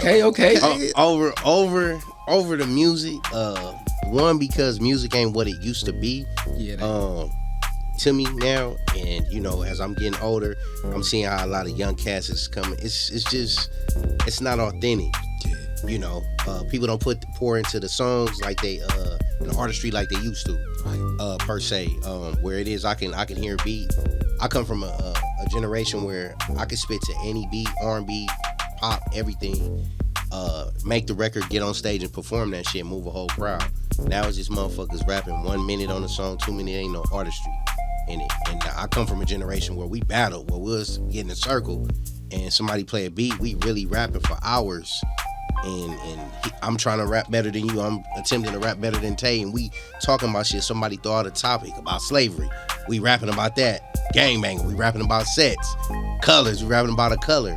So where it was challenging, but the acting for me has been therapy. Nice. In my darkest days that I come on set, y'all don't even know it'll be my darkest days. Well, I'm like, after set, I'm about to do something stupid to give me 25 to life, and already got my mind made it. I might do that role. And then after I finish acting, I'm like, shit, I don't even feel that shit no more. Like, man, what just happened? Like, yeah, like, feel good. Therapy. Therapeutic shit. You get what I'm saying? Mm-hmm. But the music is always in me. Of course. Yeah, I'm gonna be rapping to the death though. That part. But having to pick that one though. Yeah. For sure. How you look at being a humanitarian, man? That's how I look at the acting. Yep. In a sense. You get what I'm saying? It's a lot of people, man, that beat roles every day. They don't even know they great actors. Mm-hmm. But for us to be able to cut on that light when it's time to go and cut that light off, yeah, it's man, I've been doing that shit my whole life, man. So yeah, powerful, man, and that's what it bring. Like it's hard to pick out of the two, man. But that acting, man, is exactly everything you said, man. Therapy, man. Like encompasses, to me, acting encompasses everything. Yeah. Like you know when you rapping on stage and you feeling that lucidity, you doing that poetry on stage, you like it's like a zone you could snap to, and everything becomes one. And the words, everything you memorize, the cues. Flow state. That's what acting, you know, to me, I felt that in that experience. Like, whoa, like, acting is everything in one. You feel me? Like, now, what about when you doing the painting though, man? Like, what is that? Pain is like, because when I seen them paintings, man, they just spoke to me different. I'm like, damn, I ain't never seen nothing like this. Like, pain is like, you gotta kind of like in your mind, like you said, that pain is more emotion, bro. Yeah. That's the best way I can explain this emotion. Damn. And so like, to invoke an emotion. Okay, you remember how my gallery right had tears all throughout the pieces? Yeah. So that was just for an emotion. Like, okay, if I tear it, it gives this feeling of distress, and that's it gives this chaotic. Everything meant something. Yeah. And then those strong reds, and that one where it was called Count of Monte Cristo, which Count of Monte Cristo plays into the theme of it too. I like to mix everything, but the color schemes, the tears, the strips, and the certain like cut off. It was like defund the police, but it was still torn all up. You can even tell it says defund the police. All those things like matter, because when somebody finally reads the thing, or some people would just tell you like, oh, I know what that is. That's defund the police. Yeah. Like, dang, you put that together kind of fast, you know? But it really be about that. It's just about the emotion. If I can embody that emotion in my mind, then I just start to see. Like, I start to see what I need. Like my mind really tell me, like the energy. Make tears. Yeah. And I may just make tears and leave that for a week like that. And I may come back to, I don't see nothing. And then the next week it'd be like, add red in there. Damn. Put this in there. Throw this in the background. Give it some grain. You know, it's crazy. Yeah. Poetry on the canvas. It's light though. It's all light. Yeah. All right, we're gonna take one last quick break, man. But before I go, I want y'all to ponder on this, right? This question. You gotta pick 5 people. They can be transition, meaning deceased, or alive, that you will sit at the round table with to talk about how can we rise our black people and our culture to greatness and prosperity and longevity. Living or dead? Living or dead. Okay. 5 people, man. We're gonna be back, man, more with the Patio PolitiCz. Tayy, God King Kendon, and your man J5TH. Yes, sir.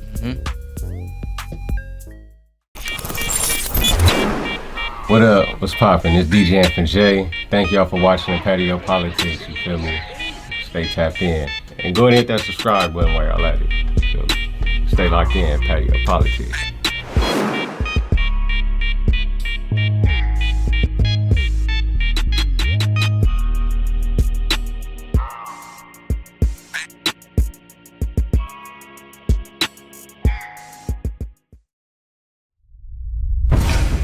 We don't like Christians and what they stand for, so our purpose is simple.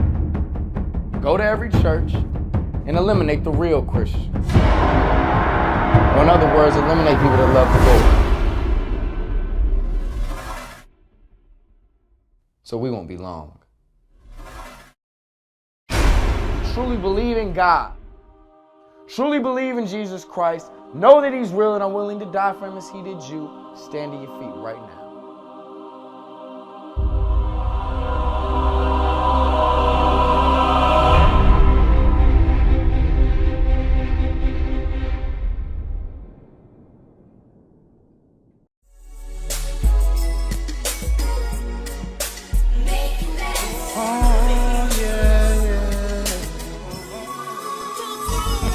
All smiles, no trouble. If you rollin' with me, ain't no nigga like me. I'ma show you, baby. I'ma make you mine. All smiles, no trouble. If you rollin' with You are now rocking with the Patio Politics. Yes, you are. We back, we live. Patio Politics, man. It's 1/3 of the gang. There's no politics in truth. Patio Politics. Shout out to DJ F.J, LP, God King Kendon, and my rider Tayy, man. What's happening? What's happening, man? So, man, before the young Brent, I posed a question to y'all, right? So, the question was like, who's your top 5 people that you can have at your round table to have a meeting with? You know, about just liberation for Afro people, us, people of the African culture. You get what I'm saying? To talk about how can we start the uprising of our people in these times. 5 powerful people. And at first it was those that has transitioned and those that are still present in physical form. So we're not gonna do the ones in physical form. What about the ones that has transitioned? Top 5 people. Y'all still thinking? Got one more. Nah. All right, for sure. Damn, okay. I go off the cuffs. Let me see. For me, 1 will be Khalid Muhammad. 2 will be Dick Gregory. 3 will be Richard Pryor. 4th, I would say Marcus Garvey. And 5. Man, let me see. It's a lot of people, man. It is. It's hard, man. I go with Tupac. I go with Tupac, man. Okay. That's on my list too. Yeah, I go with Pac for sure, man. Okay. I got Malcolm X. I got Huey P. Yeah. I got Pac. I got George Jackson. Yeah. I got Nip. Nip up there. Nice. Yeah. Oh, you on tearing some shit up, man. Man, that's yeah. And economics, you know. Nah, real shit. We need some free thinkers, man. Who gonna shift this shit? You feel me? Because we can't follow no blueprints. We got to do something that ain't been done before. Yeah. Yes, sir. Yeah. Damn. That make it. Damn. And see, I forgot too. I might have to swap Richard Pryor for Nat Turner, man. Hey, man, I gotta swap him for Nat Turner, man. That's Mr. Get It Done. We ain't gonna talk about it as execution. Yeah, just to find out his state of mind, like, man, like, you get what I'm saying? Did you know what you like? Did you know what you was getting yourself into? Right. That acceptance. Yeah. Because once you accepted the inevitable, it can't defeat you. Right. It can't defeat you, man. It's like, I don't know if y'all used to get your ass whooped. I used to get a lot of whoopings when I was young, man. Just rebelling and doing reckless shit. But once you accept the inevitability that you're going to get your ass whooped after coming from this house party that you snuck to or something, it don't affect you no more like it would if you trying to avoid the inevitability of getting that. Hey, that's one of my mental, I ain't gonna call it secrets, but that's one of my mental secrets, you know what I mean? To just, accept the worst. Yeah. Accept the worst, like the extremist of the worst that you can accept, man, and watch how at ease you be. Yeah. For real. That's in the Hagakure. It's every morning you wake up, practice your death as if you're already dead. And that is the only way you can walk the path the true samurai or the way of the Tao. You said that's in Oh, what? that's real shit. Run that for me. Bro. Hagakure. Book by Yamamoto. But Hagakure just means way of the samurai. That's I like reading stuff like that. Nah, me real too. shit. Me too. Samurai's mind is like a military general's mind. Man. Mind Even of a more ninja. advanced. Yeah. Because they believe more into the spiritual way. Man, real talk. Yeah, Yamamoto.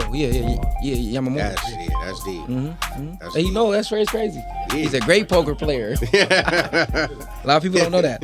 Great poker player for real. Yeah. All right. So what's your 5? My 5 would be Khalid Muhammad. Yeah. And I started off with him. That's for nationalism. Yeah. Because we all need that like front, like that person in the front that's making us believe that we are beautiful, strong, proud, and capable of conquering. George Jackson for government and military. I say government because George Jackson had a precise overview of the class system. So, and then Marxism. he was, Yes, sir. Yeah, he was able to break it down so clean, especially for a nigga like me coming from the hood. Yeah. When I first read that book, I was like, dang, I didn't even know nothing about low class, middle class, and high class, and Left Marxism wing, and right wing. Yeah, left wing, right wing. So he broke down the whole system for us to see. So I believe he should be there for government and military because he took over the whole San Quentin prison. You know, smoked some guards. That take a lot of tenacity and skill. And skill, like and hand-to-hand combat, man. And all they had was knives before they could get the gun. Man, you know, powerful brother. And then you got Stokely Carmichael yes. for economics. Man. He got nationalism too, but I put him down for economics because Educated brother. that dude knew how to, occupy the government. He also knew how to occupy our own communities before the government. Yeah. How that we could take over government at the state level and then progress up. Yeah. So he understood the steps of that. So economics for him. Huey P. Newton, I got to throw him in there for sure. For sure. And I threw him in there under government and communications because it's important that we have people like Huey P. Newton who can communicate our struggle so well, you know what I'm saying, to where it'll hit a national level or it'll hit a level to where a Chinese government will do business with a Panther. You know what I'm saying, from Oakland, or where they can go to Africa and be down there talking the middleman. Talking straight to government officials and leaders all across the world. That's amazing. So yeah, Huey P. Newton, we need him, figures like him for government.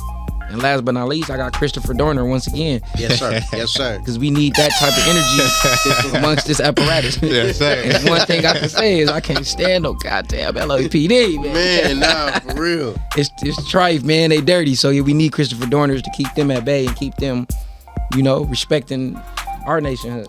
Who gonna take action? Yeah, because we need them action. Yes, sir. And the wild part, man, they I'm just imagine if he would have lived, man, until I wish.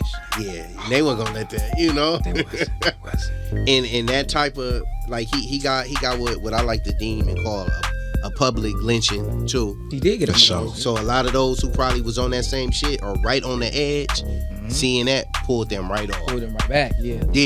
Yeah. Pulled them right back, and they probably was just they either retired, resigned, and all that. Just said, nah, I was, but I'm cool after I seen that.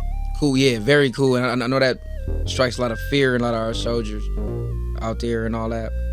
And I understand it. Everybody got families. Everybody got somebody they want to make it home to. So I get it. I really do get this game. So for the brothers like that will take that step and sacrifice their life so that everybody else can know. I don't know if everybody read his 18-page manifesto. Yeah. He got some crazy stuff in there, and that's something they didn't publicize for us to read. Yep. But that you already know why. Yeah. Yep. Come on, because it was real. He was talking about what's really going on in there, and they couldn't make him look like this is a brother that don't know nothing about nothing because he was a military leader. Yep. The dude was protecting presidents. And this is somebody they trained. Come on, somebody they trained. They trained, yeah. Yeah, it's crazy. We should champion him, man. He need a mural somewhere. Yeah, exactly. Mural, bro. And that's man. I know we pressed for time, so we gonna squeeze this in. But why? It's so fascinating to me how they don't. I always say this: how whites aren't accountable for the shit they did in this fucking country to us. Yes. Y'all forced us to go to school from slave owners. You got to dig in the deep books to find out the type of shit they was doing to our women and our brothers. But it's like, man, he can't get no school. What makes him different from Thomas Jefferson? Come on. Like, you get what I'm saying? They both were soldiers in the army. They both was killed. Like, you know what I'm saying? So what makes him any different? But you notice Malcolm X ain't got no school. No. He ain't even got no street. We got streets named after, parks named after, you know what I'm saying? Where it's constantly in our face. Yes. That we somewhere where this is not our heritage. You know, that shit fascinates me, dude. It's crazy, huh? Yes. Man. Don't. We don't can't even. Go ahead. And I was about to say, a small comment. Don't let a nigga get some power, boy. All that shit gonna change. Oh yeah, all that's gonna change. Man. And that's why, like we was talking about during the break, the gatekeepers. You know, the gatekeepers are paid hush money to keep your people at bay. Yep. We're gonna let you go this far. This is the things you can't overstep though. And they sign their soul away with the quickness. Like, oh, that's nothing. Yeah. Propaganda, homosexuality with black men, that's nothing. You get what I'm saying? And that's the fucked up thing about it. What that does, what happened to our boy, how they publicly hung him, and hung a lot of our official leaders, man. It forces a lot of niggas that had this cowardice spirit from the athletes and all that shit. Like it's wild shit. Not carrying themselves. Not carrying themselves, you know. And we got to start holding them accountable too for being suckers, man. Because who are our teenagers and our black young brothers and sisters looking up to? Like niggas that got their weenies tucked between, you know. Yeah. They leg. It only look good on the camera. On the camera. It only look good. What Drake say? Only on camera. Only on camera. It's the truth. It's only on camera when they doing all that stuff, that they talking all that stuff. Be only on camera. It's entertainment. And I don't even think we need to have that type of entertainment out here. Nah. Because look, back to what we was talking about, that street life, the book life, the more we dove into these books, us three right here, yes, the more we could see the roots that's being played as far as like with the private prisons being owned by the same people with the record labels. Come on. Then they want to, hire me, this brother, but we too smart to be hired for that. Nah, real but shit. they want to hire young niggas to go out there and rap. And that's why I've noticed the trend of rap, they going younger and younger. Yeah. It used to be the OGs rapping and professing to the youth. Now it's the young who ain't experienced nothing. Ain't experienced a They damn didn't, thing. Blind lead the blind. Signing their souls away too. Come on, they don't know nothing.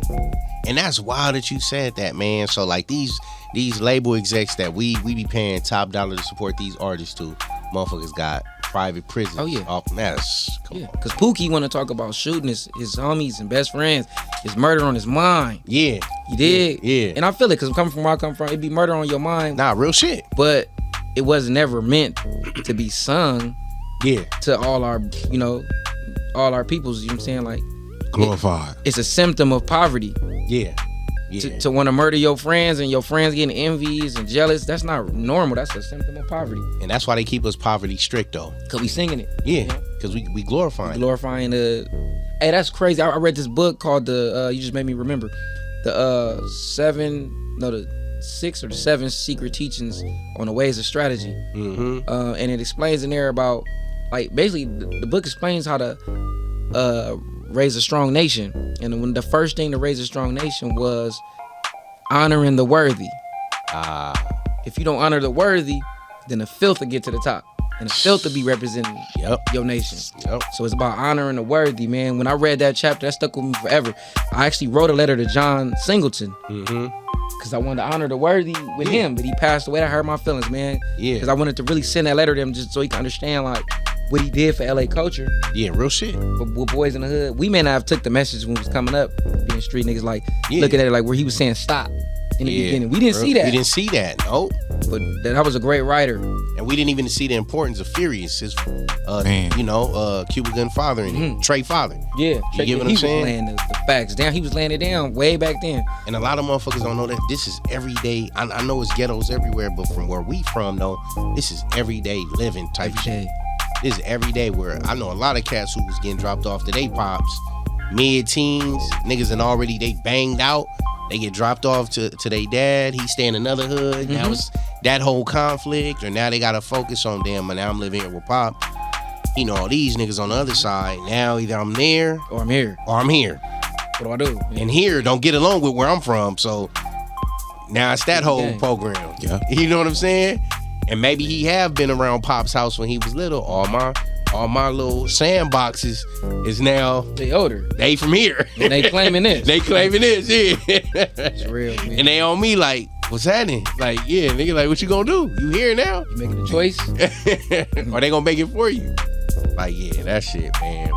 This everyday life, and that's crazy that you picked that up, because a lot of people watch the movies and they don't pick up on that. Yeah. They don't pick up on that. I remember seeing Menace to Society at the drive-in when I was little. Acting. Yeah, I was young, but the shit, it wasn't a movie to me.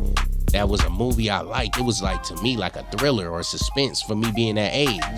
And then seeing it at the end, like when Kane got killed, I'm like, man, why they took me to see this? To this crap. Yeah. And it's like, what? It affects you. Yeah, nah, it did. And I'm just like, man, this shit crazy. I used to turn that movie off at that part. You see, yeah. Right when it got to Kane, See, yeah. I used to be like, yeah. I don't wanna watch that. I thought I was the only person, because I'm like, damn, man, he did the right thing. He was getting ready to move.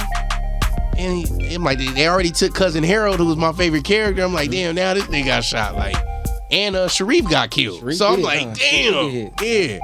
That shit was wild. But again, that's everyday living for us. It's like that's a morning. That's a Monday morning. That's a Wednesday evening. Yes. Easy. Normality. Yeah. You get what I'm saying? So, all right, in this meeting, like, talking to the soldiers at that transition, man, what would be just a few things you guys would talk about? I know you was touching on a lot of that stuff, economically, nationally, socially, all that stuff. But what about the other things? So you saying, like, what would we say to them? Like what would y'all mean be based on? Like, how can we make these niggas not be suckers, man, like they are? Yeah. You know what I'm saying? I would say one of the things why I had a little involved, nipped up in there and Pac, because we got different tools, you know what I mean? And George Jackson, you know what I mean? Like, we got the assimilation tribe, we got the tribe who's willing to go to war. Yep. We got the tribes who's probably orators, you know what I mean? Probably good at rallying the troops. We got the tribe who's good at managing money and economics, you feel me? Because there's different factors of war. And when we fighting against them folks, we gonna need all our ammunition that we can get, and not just the physical one. So we gotta have people that's strong up in different departments, so that we can, be forceful. You know what I mean? For sure. So let me ask y'all this deep question: do y'all think we are victors of any wars? Blacks, us. Realistically, I say the greatest war that we won is just being here still today. That's just for my people, so they don't feel hopeless. Real talk. But have we won any wars with this enemy? No. It's ongoing. And do y'all think one of the biggest reasons that it's ongoing is because they created not only a policy, but they created a plot and a way to have us fighting within? Yeah. As long as we've been doing it. Conquer and Divide. Yeah. It's in the book The Prince by Niccolo Machiavelli. Yes, it is. Yep. They show you how they come in to people's governments and take over without disrupting the society. Yep. Yeah. Quietly. Yeah. So they keep the laws in place, keep your same gods. Yep. They don't want to disrupt that. They just take control of the entire government and money system, and that's it. And that's what they've done. And I think that's our biggest war, the war between us, each other. And it's an ongoing war. And then even them implementing this whole homosexual, LGBT, all that act shit, it's now, not only we fighting the war within ourselves, but now they got that too to add to us to fight, because our folks that's of this melanin complexion be the biggest one going to bat for that shit. Like, it's its own race now. That's what it's turning into. Yeah, it is. You get what I'm saying? That's how they attack it now. It's like, I'm not black, I'm gay. What? Yeah, that's wild. Right. What color are you? Gay? What? Right. Rainbow is now the new color. Right. You know what I'm saying? And that shit is just, it's bogus. It's wild, man. Identity crisis, man. Yeah. They're promoting that more and more, man. Yeah. That identity, that's confusion. That is, man. It's crazy. Man. Yeah, see? We gotta stick to what the foundation of this life is, man. Like, resort to nature. And all that shit plays a part too with Jim Crowism a lot too. He broke it down, man. That, and I don't know if y'all familiar with the Willie Lynch syndrome and all that shit. Yeah, like, man, like, this shit has been written about, deviated, and manifested years, centuries before we was even thought of. Yes. You get what I'm saying? There's power in the pen. The pen is mightier than a sword, and a lot of people don't understand that phrase because they just go off raw emotion and act. But it's like, if you look at the pen, look what Jim Crow did, look what Willie Lynch did, look at the laws that we have to follow, the guidelines, the protocol. You get what I'm saying? Look at the COVID shit. Look at all the plots and plans. The pen is mightier than the sword. It is. You get what I'm saying? Pen is mightier. Yeah. You know, we were so dumbed down. You know, instead of people looking up the word mandate, we just go off of what we watching on the news and hearsay and word of mouth and all right, mandate, nigga, we lock down. No, mandate doesn't mean mandatory. You gotta really read the shit in that word. And I challenge everybody, even the people watching, man, to go look up that word mandate. You get what I'm saying? It took for me just listening, like, man, because I don't really watch the news like that. But I heard of Issa, a Caucasian lady, she broke it down. Mandate doesn't mean mandatory. It sounds like it, but it's not. Mm-hmm. You get what I'm saying? The only thing about that, mandate means they're gonna place this small, it ain't even a rule, but they're gonna place this, and if a number of people continues to abide by that, then it's gonna be doctrine as a law. Yeah. But it's no law saying that you have to do X, Y, and Z. You don't have to wear masks. You don't have to do this. You don't have to do that. But because we're in an age where everybody is sheep and cattle, because everybody wearing masks, I'm gonna wear a mask.